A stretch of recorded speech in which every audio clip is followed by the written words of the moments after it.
Voici la troisième vidéo du sac à provisions au crochet.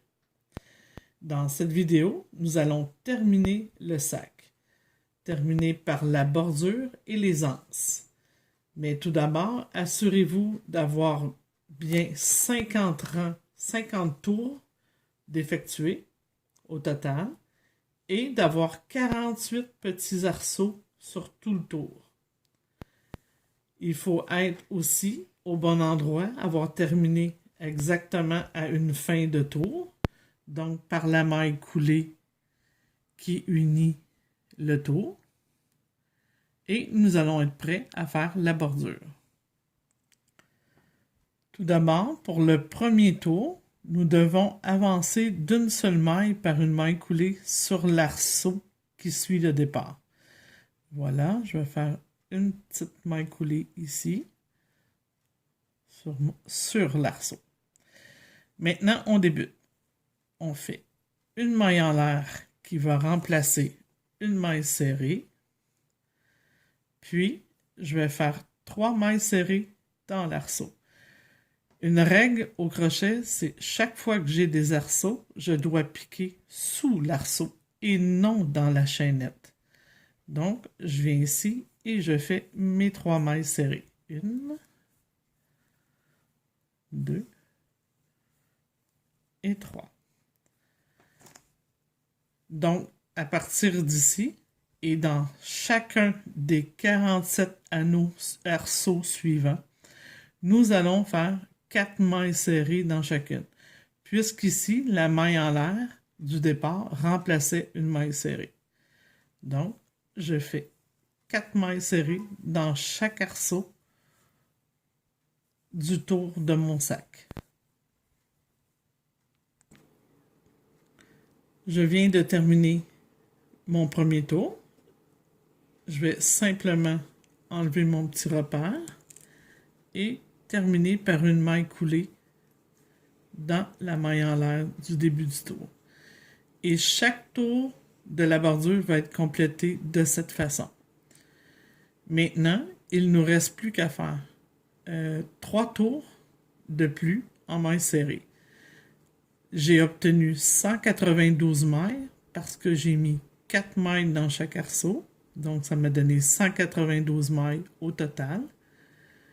Et je vais faire 3 tours de mailles serrées sur ces 192 mailles. Et on se revoit pour les anses. Voici ce que ça donne. 3 tours complets et un petit... j'ai changé de couleur de sac. Maintenant, ça va être celui-ci. Donc, mes 3 tours sont complétés sur celui-ci. Et là, je vais vous demander de poser des petits repères sur des mailles précises.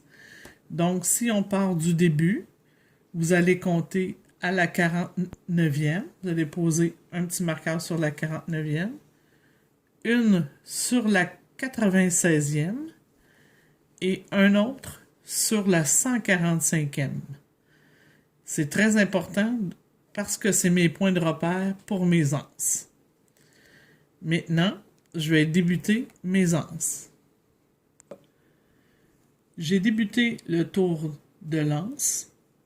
Voici, j'ai fait une maille coulée, une maille en l'air et j'ai positionné mon marqueur dedans.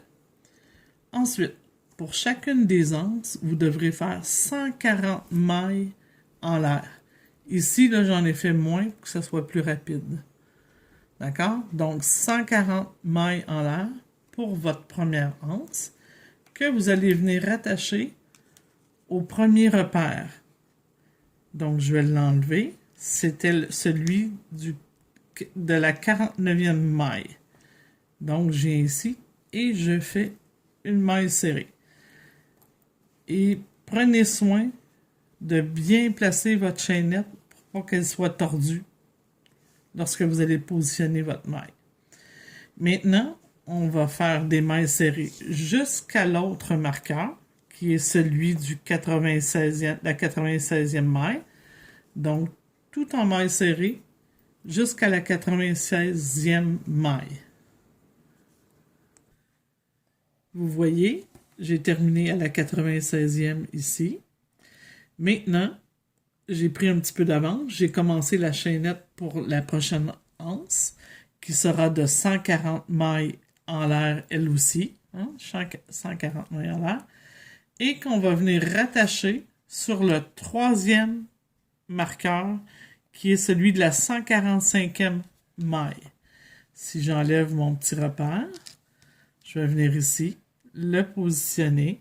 Et encore une fois, faites attention à votre chaînette pour pas qu'elle soit toute tordue. Et on fait une petite maille serrée.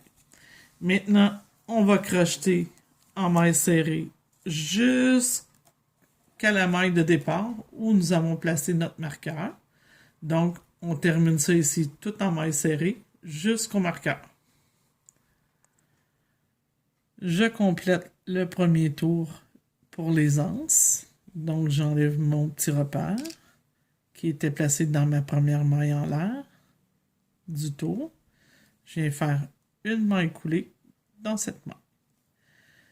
Maintenant, nous allons poursuivre avec 3 tours de maille serrée sur tout le tour du sac, mais attention, il faut passer sur l'anse. Et on s'exécute de cette façon. Donc, toujours débuter par une maille en l'air, qu'on met un petit repère. Chacun des tours est toujours débuté comme ça ici. Maintenant, nous allons aller chercher toutes nos mailles serrées dans la chaînette. En se positionnant de cette façon. Vous venez chercher soit seulement le haut de la chaînette ou les deux premières. Donc, moi, je préfère les 2 premières. Et c'est parti, tout en maille serrée, tout le tour, en passant sur les anses. N'oubliez pas, ensuite, il vous restera 2 autres tours complets à faire. De cette façon. Et voici à quoi ça va ressembler. Une fois terminé, je vais vous montrer un autre sac que j'ai fait.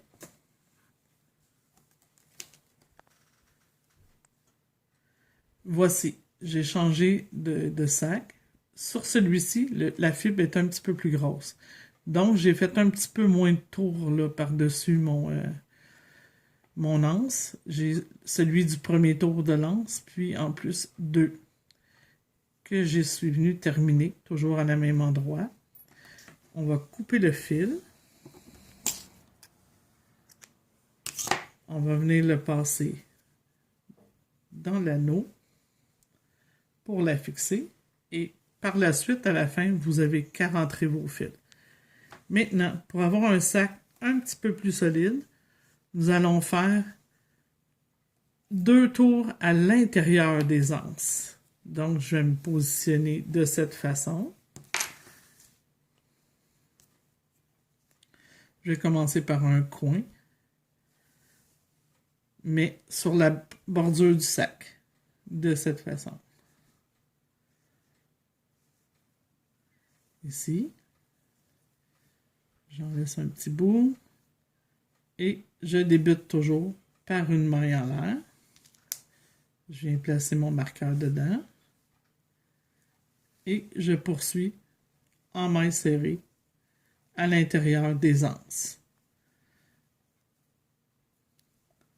Donc, je poursuis en maille serrée jusqu'ici, au début de la fin de l'anse, ici, là.